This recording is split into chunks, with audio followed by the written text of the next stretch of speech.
Do you want to add a clickable link directly on your Facebook story without Instagram or any workarounds? Well, let's check out this 2026 updated version how to do that.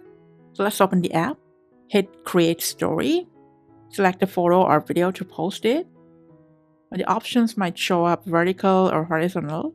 Doesn't matter. To add a link to your post, hit the sticker sign, and from this option, select link. And here in this bar, you can either write down the exact link, the web address, or just paste it from its source. And before you go, you can test the link if it's working. And if you want to add any additional text for the photo or video you're going to post along with the link, you can add them in here. And then just hit enter.